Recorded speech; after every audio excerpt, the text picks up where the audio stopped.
three together, and then there was just the negative space, the space that's empty that is just a reality for women, for my friend, and so to me, it's a piece it's an empowerment piece, but it also does show, you know, it's like a woman's journey. It's kind of what has happened to not just my friend, but when it happens to her, it happens to me. And when it happens to me, it happens to anyone. It's kind of like a universal feeling of struggle and victory. Yeah. So that would be an example, like a feminist piece. Yeah. Thank you. And I noticed in our bios that in 1990 we both created our very first piece of artwork, which I think is pretty cool. Yeah. Wow. So we have like little things that tie our work together and keep us kind of kindred and on our path. I know that your process is probably a little different than mine and what inspires you. I'd like to hear about it. Kelly? I think mine is less heavy and less symbolic, I guess. It comes from simply appreciation of trees as it starts. Because woody plants, and most notably trees, as far as I know, are the only living things that record their life in their tissue. So if a tree is damaged at some point, that scar will remain buried in layers, manual layers of the tree as it grows, and it can be recovered or recognized as having happened. So it's a part of the history of the individual tree. And that sort of idea always just fascinates me. It goes not only for things like that, but for insect infestations or woodpecker pecks, and the way a tree grows naturally by shooting out a branch at some point, or may show up in the stresses of a piece of wood that are expressed when it dries out. It cracks, it forms, changes shape. That's part of the history too. And so I sort of feel driven in a way to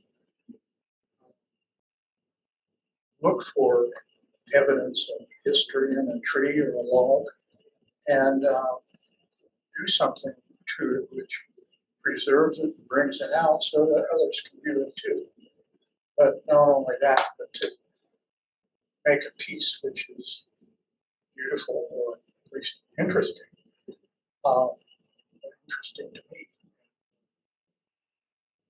So that's the main thing. And that sort of is the derivation of making single pieces, a wooden piece like a bowl or a vase.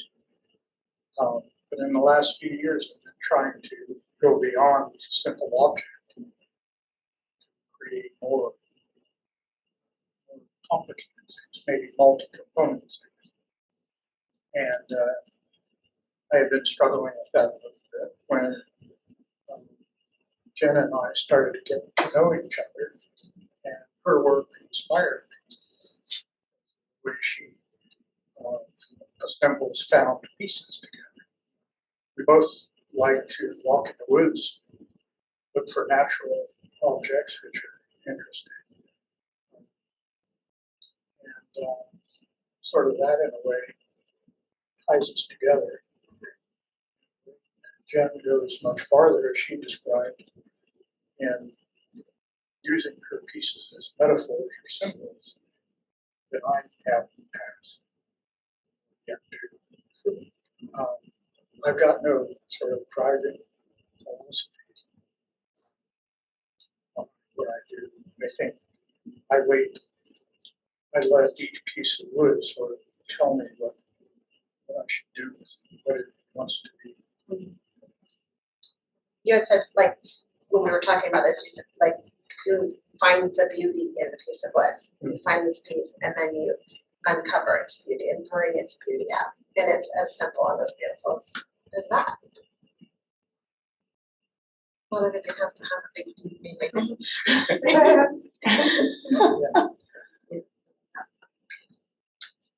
But yeah, we were talking about, we kind of share a love for walking in the woods and being inspired by nature.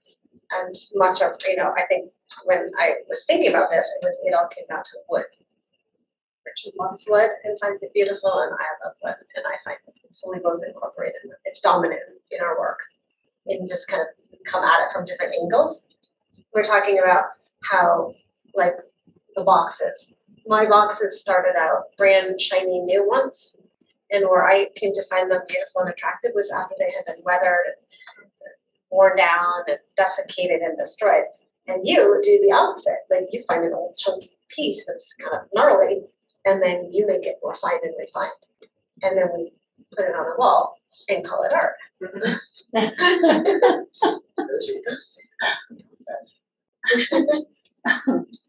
I've noticed, though, that in this show in particular, you have very few natural objects. You do have, which intrigue me, doors, boxes, rust and tools that don't look as main components. Is that sort of coincidental, or have to do with where you're at these days? Yeah, I would say that. So this work was mostly created between 2020, 2021, at a time where things felt pretty dark. It was COVID. I think we were struggling with different issues, and so I think my work felt a little more serious. And the boxes, I'll find something that I find just beautiful on its own, like an old door. So it starts with that, but there's also, it's a door and it can close and it can also open. So sometimes I'm attracted to that. And the boxes, I think, are kind of, and I've worked with doors for the last decade, but the boxes are kind of, I really was drawn to them more recently. And there's something about them that I think was, again, metaphorically speaking to me. And because I do the assemblage, I'll just kind of collect them, and then something else will come alongside of it and want to be incorporated. So I think they're just beautiful on their own, though. It's not a coincidence, probably. Well, there is a certain darkness and seriousness to the past couple of years in this work. And I think the heaviness of the metal tools and some of the themes really came up and out. Like this box, it's called Tulip. It's a flower, which is just beautiful and hopeful and fragile. But it's a flower that's made of broken glass and shattered glass and heavy, sharp metal. There's on this beautiful soft box that's had a life that who even knows the life of that box, and that the empty space with the little hole in the box, and the shadow, just all put together. It just kind of it invokes in me a question about fragility and life and what's precious.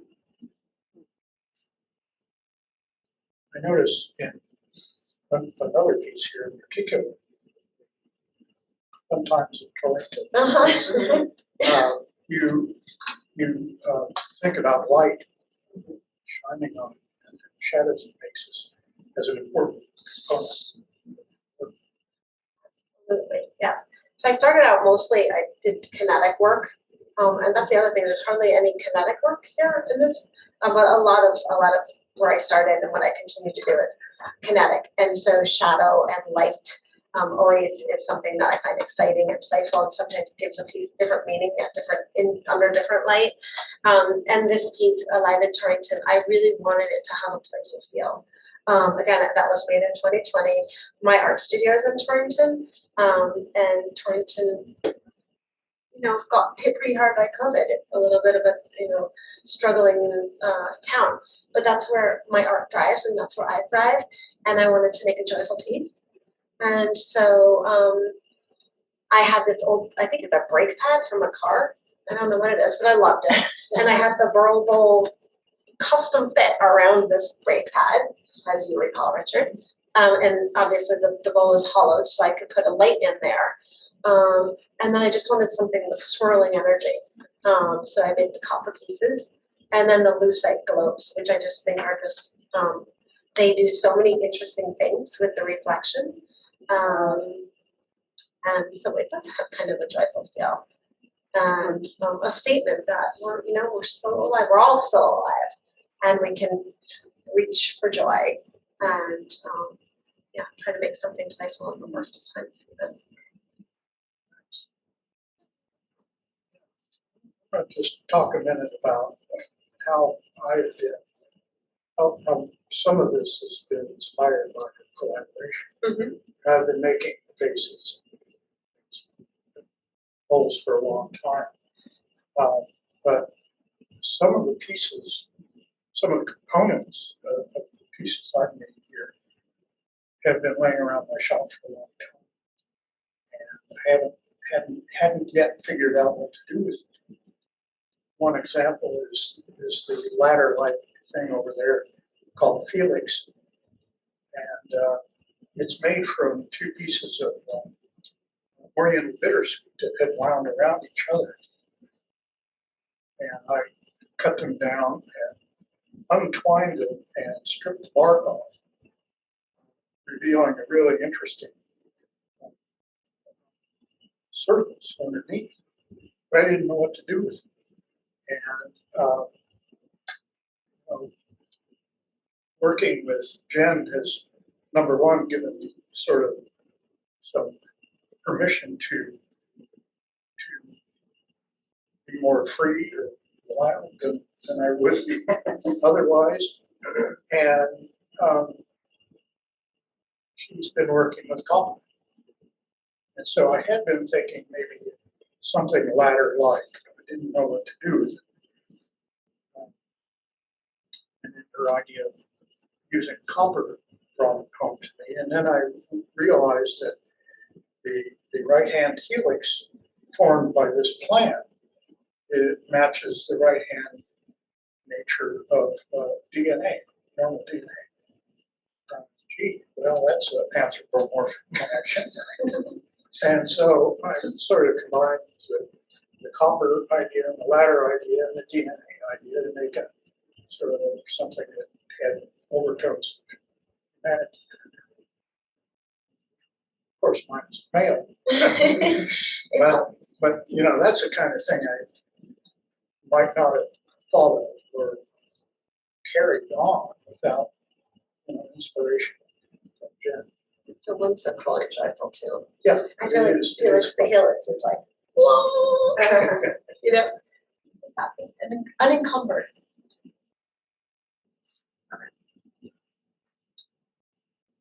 Yeah.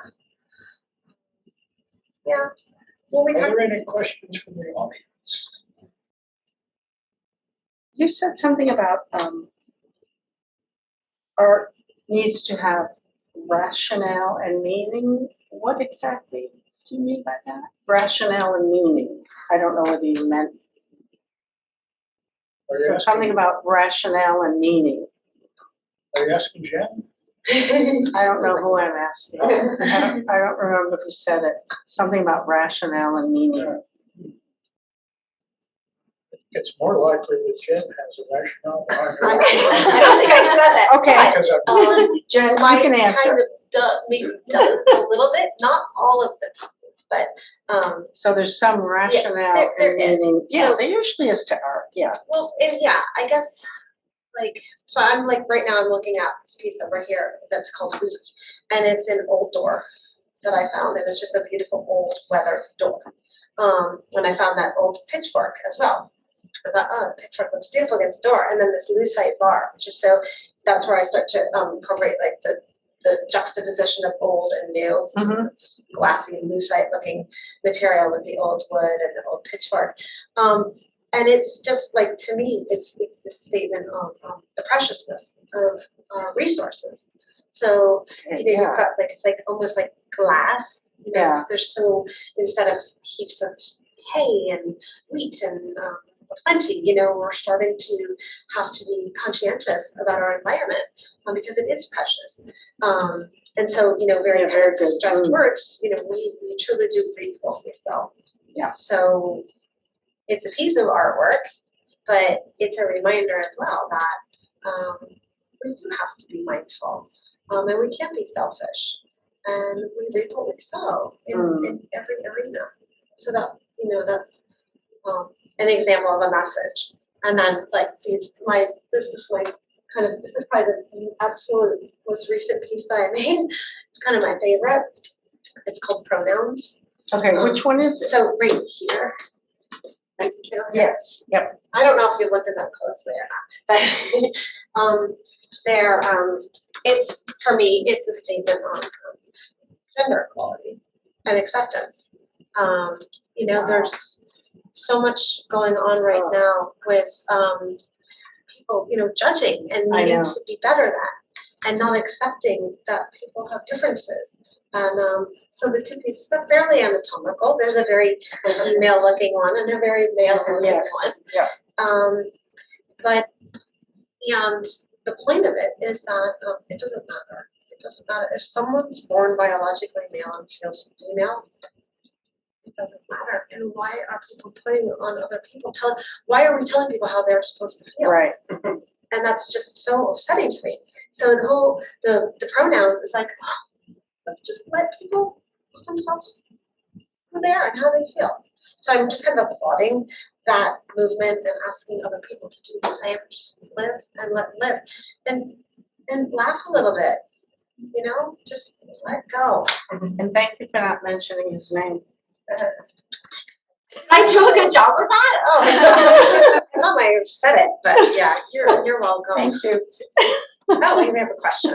Not a comment. First of all, I love that you guys met through Al, and I guess what occurs to me is because of that meeting, some different things came out of it. This is what we do to each other, and you say that the trees hold their history, but we all do it. That there's pieces of, we all hold everything that's happened to us. That's how we get to be where we are in every moment. We don't always see it. We don't slice us open and see what's in there, but it's so organically human. And Jen, your stuff is like, those things came together, and there was something else before. Like, you were something before you met Richard, and you created differently. We were all something different before we came into this room. Even if we didn't change careers, some of us have, but it's just that coming together of different things, and really awesome. Thank you so much. Yeah, I agree. I think that life and living makes us more beautiful rather than less beautiful.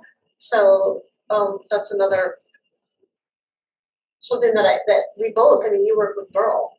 What trees that are old and maybe not healthy, and then you find the beauty in that. The same way that I might find the beauty in an old door that once was perfect and now no longer is, but it's beautiful in a different way. And we are, as human beings, we're all doing that.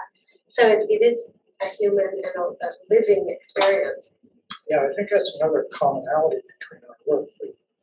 We appreciate the imperfect. That's the name of the show, right? And how often I like this defect would make it a feature rather than try to get rid of it. Yeah. And I think it comes from the same motivation. Appreciate the fact that something has reflected experience with the passage of time. Decay of things. Nothing is permanent. Impermanence of things. So that's sort of another way to think of it. We have things we have to come. It tells the story.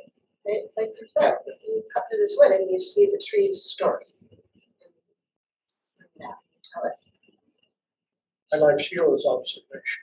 The history, the history of a tree is literal. physical ones right there. The history of human experience is immaterial, but it's, it's very important. The latter is also, I find very interesting, because I recently took a course at UConn about evolution, and there's an actual stellar ladder. So pre-dark ages, and then to, millions of years to, evolution, so forth. And it reminded me, the ladder reminded me of that. There's an actual stellar, I think it's called stellar, it's called stellar ladder. That goes like this way, left to right, sort of. It's fascinating. And then you said something about shadow. I probably did when I was talking about shadow and light. Shadow and light, sculptures. Reminded me of the 13th century mystic poet Jalaluddin Rumi, who says, "No matter how fast you run, your shadow keeps up." This for that. Yeah. When Richard and I first decided to kind of come together on this show, and put it together, we had a couple of meetings, and we didn't know if we would be making pieces together or how it was going to turn out. And so that was really fun in the beginning, going to each other's studios and like looking at what Richard had on his floors and shelves, and he came over and light bulbs and everything. But at one point, Richard came, you came to me and you had these two pieces of wood, these thin pieces of wood that had beautiful texture on them. And you said, "Is there anything we can do with this?" I can't remember if you said, "Is there anything you can do with this, or is there anything we can do with this?" Oh, wait, yeah. Is there anything we can do with this? And, you took them back, and the next thing I knew, whoa, Wow, I know, that's showed up. amazing. So can you tell us a little bit about how you came up with that? Sure. So the two prominent parts of that are slices from a burl that was given to me 4 or 5 years ago. And when I made a preliminary cut to divide it so that I could use it on the lathe, I had noticed a striking pattern. It's atypical for a cherry burl in that it's layered like an onion instead of being just disorganized tissue. Wow. But the pattern struck me, so I made 2 slices, put them aside. And then right away they warped. And I was dismayed because I like things to be plumb and straight and perfect. So I just set them aside and almost forgot about them. And in doing the kind of rummaging around that Jen talked about, I rediscovered these. I don't know if you were in the shop or not. But working with her allowed me to think, well, so they're warped. So what? Maybe we can do something with it anyway. And so I started to clean up the surface and discovered, and eventually playing with them, the idea that they look like wings came about, and that idea evolved into insects. So, and I also felt totally permission to make the head out of a really wormy piece of maple that I had thought of making into a bowl, but it wasn't working right. And then you juxtapose that shiny, fine, sanded wings with this kind of matte body. Kind of that difference.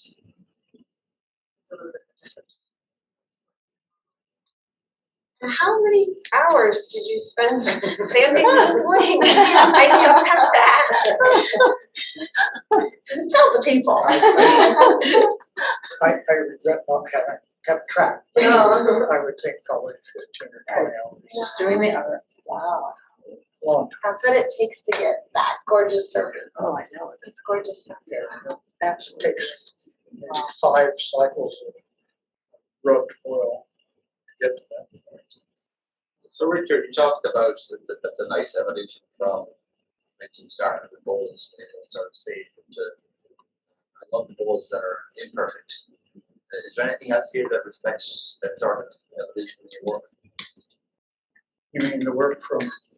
Yeah, just that you're influenced from Jen of doing something a little bit more out of your comfort zone. Well, I think I feel more able to run with things that are more messed up than I would have before.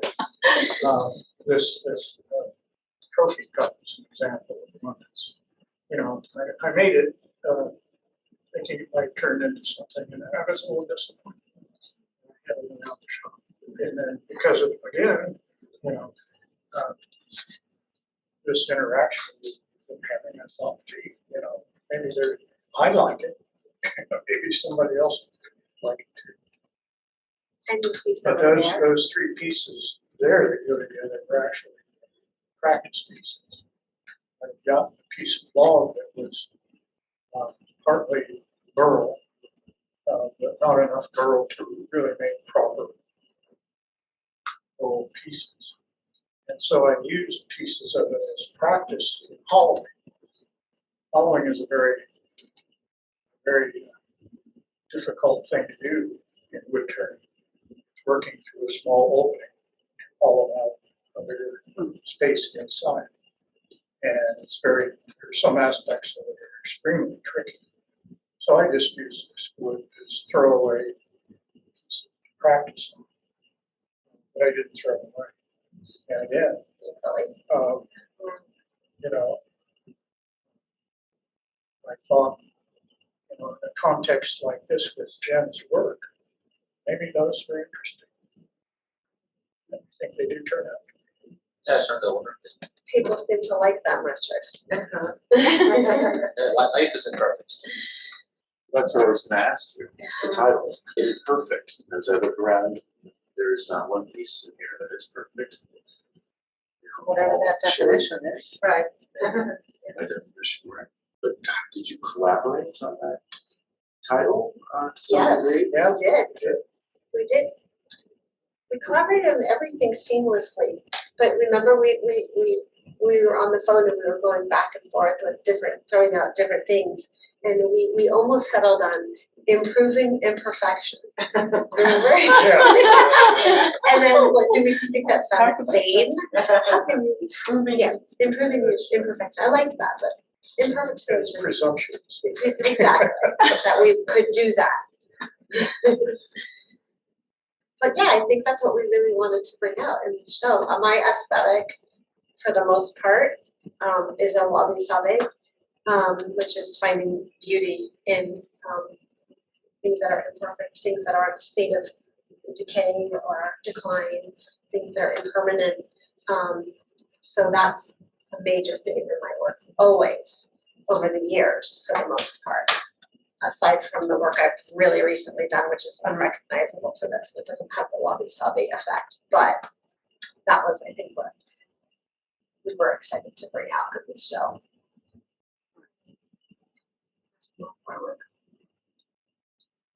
One thing I have noticed about your work though, is that sometimes you juxtapose shiny, new-looking components with old, rusty, and wabi-sabi.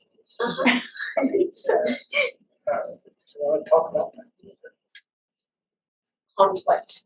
Yes, conflict. That's what I'm trying to convey, I think, when I do that. And it does show up in a lot of the pieces. And the conflict, again, because I have this human emotion that usually is what inspires my work, my experience as a human being is one of conflict, of beauty and pain. And this the duality of what it is to be human, have those two things and hold them both. So I do like to take something that's kind of old and decrepit with something really bright and shiny and new. And because it just helps to bring about the duality of the human experience of beauty and pain. So yeah, that's usually why. Sometimes it just looks cool, and that works. Like with the this piece wide in the black doors. I had the mannequin arms are actually, they're not new, but they're certainly not very organic materials. And they're with this really old, soft door that I found in my parents' backyard. Again, I think it was an outhouse door. I don't know where, because you could see those two circular things used to be together. And that's a little bit of a collaboration, I have to say, because I had these doors and they were brown and they were just as I found them, which I found them to be perfect and beautiful. And I had them hung together in my studio, but they just weren't enough. And so one day when Richard was over, we were talking about them. I really wanted to kind of get one more piece done, but it wasn't coming together. And so we started to play around with it. We had them on the floor, and I think it might have been your suggestion to move one up. I'm going to give you credit for this, because I think it's due. It was Richard's idea. But when I moved the right one up, it creates that anatomical kind of curve that you guys can see. And all of a sudden, it really seemed to start saying more to me. And then the mannequin arms had been in my studio for 8 years at least. And I still didn't know what was going to do the door. I could just leave them. And then all of a sudden I said, what if I try this thing? And to me, it just worked. It just worked. It's like the other this is like a guilty confession. I stained the doors black because I felt I should do something to them. It wasn't because I wanted to. I just felt, these need more. And then the second I painted them black, I was like, why? They said to me, why did you paint me black? Why did you do it? And so that's really the name of that piece, not just why. It's why did you paint me black? And then the arms are kind of like, that one arm is like, why? Whatever. Did you answer the question? Did you tell them why? That's a really good question. I know why I did it. It was a should thing. I don't regret it now per se because I love the piece. Yeah. But I felt like I thought they were perfect before. Mm-hmm. So I felt like I should do something. So it was just those like, here I am blathering about that's how I feel about these things. I feel like I want to do something, it comes up, and then sometimes something falls into place. So making perfect imperfect. Yeah, brilliant mistakes. Sometimes. I remember the point after which Jen painted it black, and her expression at the time was, "Oh my God, I may have made a big mistake." I said, "I don't know." No. We talked further on what to add to them, and we went back and forth a bit, and then sometime later texted me, "I have it." It's one of those you were on the right with me. inspirational things, and it was fun to watch the process.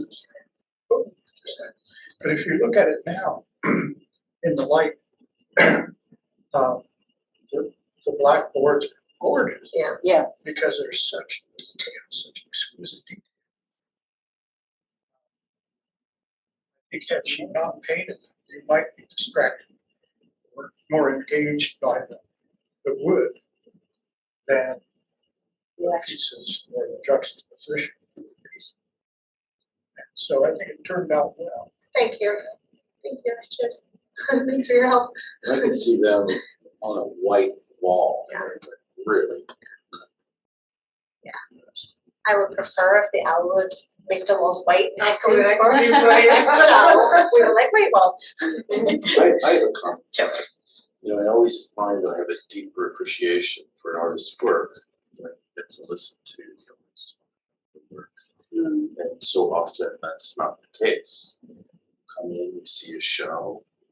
So I commend Powell for taking the time to do this for people who are going to watch this later or listen to it later with a better understanding of it works. So we had congratulate you guys. We had some poetry folks here last week, and I felt the same way because they don't really understand poetry, but as soon as they started speaking about how they created it, it's like, whoa. Yeah.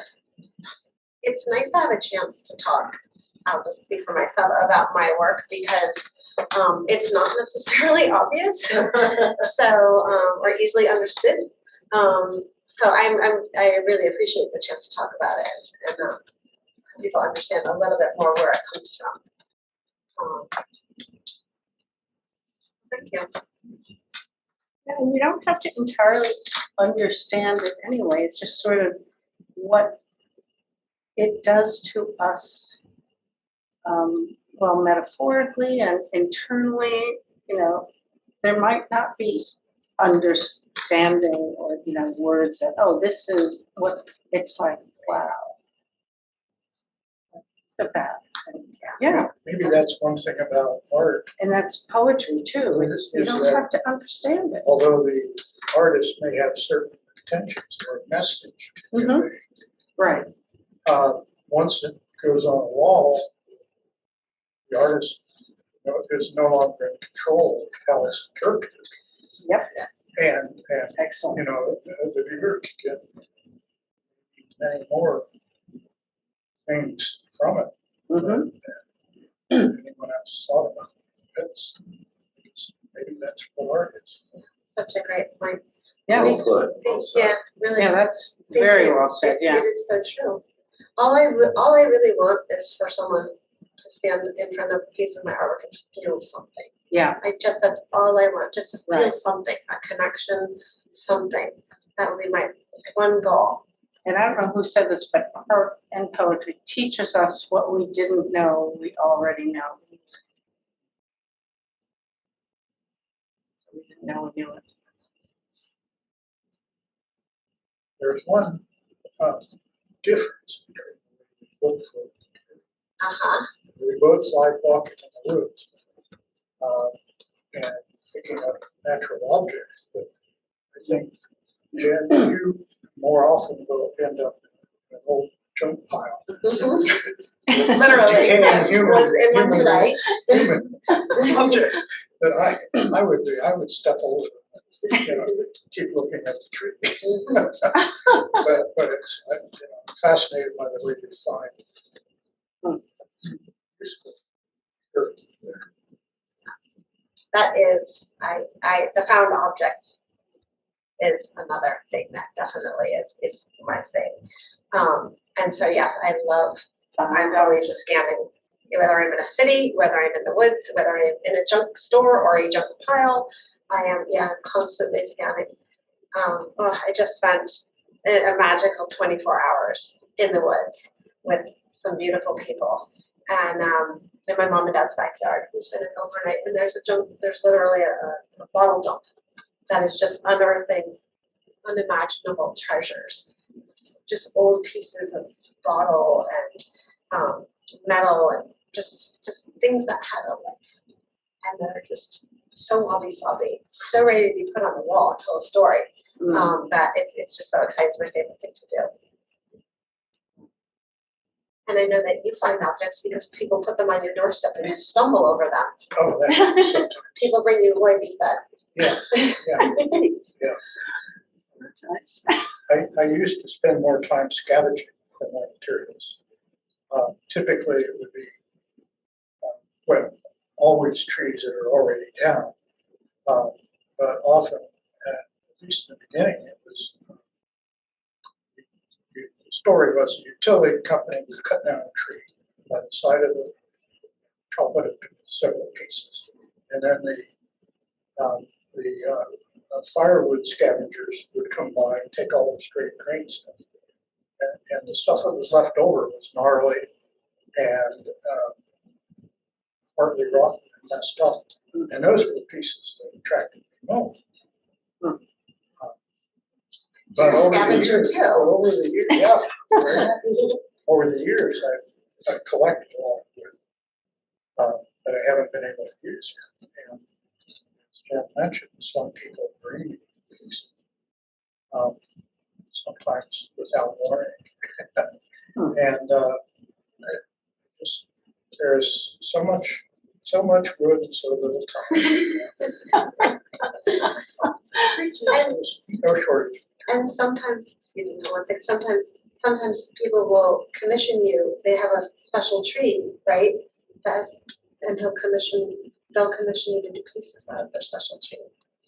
That's kind of a neat thing. Yeah, that happens too.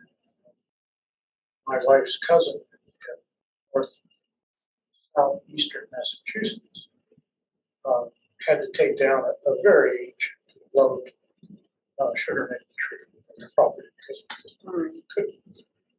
And so they asked me if I'd make a memento for the promise. So I drive up, and I ended up coming back with about 500 pounds of wood. You know. So I made it a piece. I have all this other wood too. So that's another way to get that material. Would you describe in 1990 what prompted you to make your first piece from the old log, the piece of firewood? Well, I had been making furniture in my basement as a hobby, mostly for use in the house. And it was an interesting challenge. I liked that. And at the time, I was making a large cupboard. And I guess that conjoined with the opportunity to attend an auction where some tools were being sold, ended up making me interested in the lathe that was being offered there. So I bought it and used it to make bone feet for the cupboard. But right away, as soon as, I had some other tools, but nothing like this. But as soon as I started doing things with the lathe, somehow the three-dimensionality of it caught my interest. And flat boards, were sort of boring. So that's how it started. I made 4 or 5 pieces from a branch of a walnut tree. I still have them. And, one of them looks halfway decent, the other are so. So amateurs. Somebody.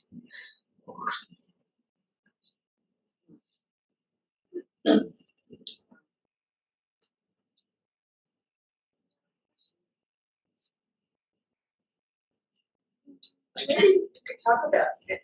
I've just been reading a lot about flow lately, like when you're really in that zone of creating, and do you feel like that's something that arises for you? I would say yes.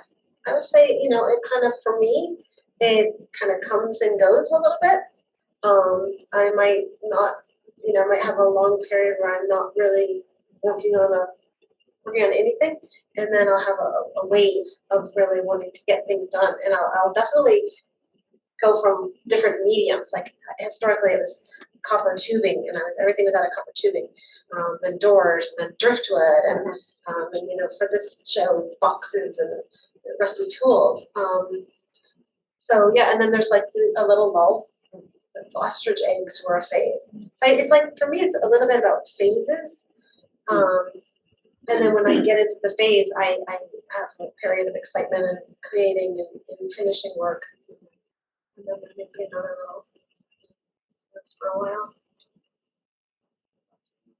Well, I remember the Epiphany that came out when I was still working. I had a real job, and it's been fairly stressful. And I would go down into the basement to my workshop, evenings and weekends, and work. And there was one night I remember that I was working at the lathe, and I looked up, and 2 or 3 hours passed. I had no idea. I had been so engaged in work, and I snapped out of it. Oh my God, I wish I could do this all the time instead of my real job. So that's when I decided, that was a good example. I still get into that mindset fairly frequently. I just lose myself.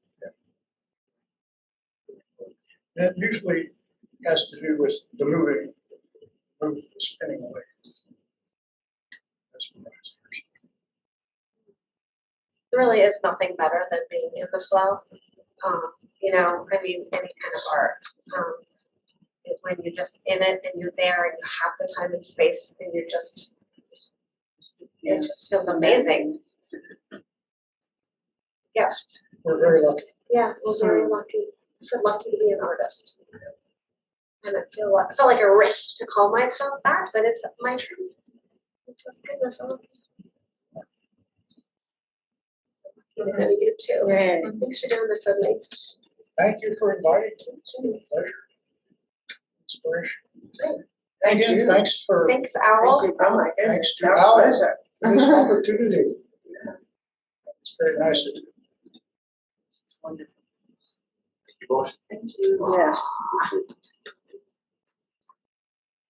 Maybe you guys could have a buddy movie and like take the show on the road. Oh, we had such great feedback on the show. Let's take the show. It over. was so great. It's really fun to hear artists talk about their work to each other when we share some of the commonalities.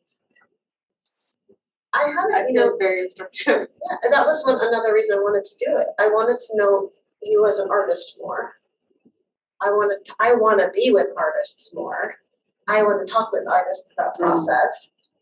And then, so this was an opportunity to do that with someone that I respect.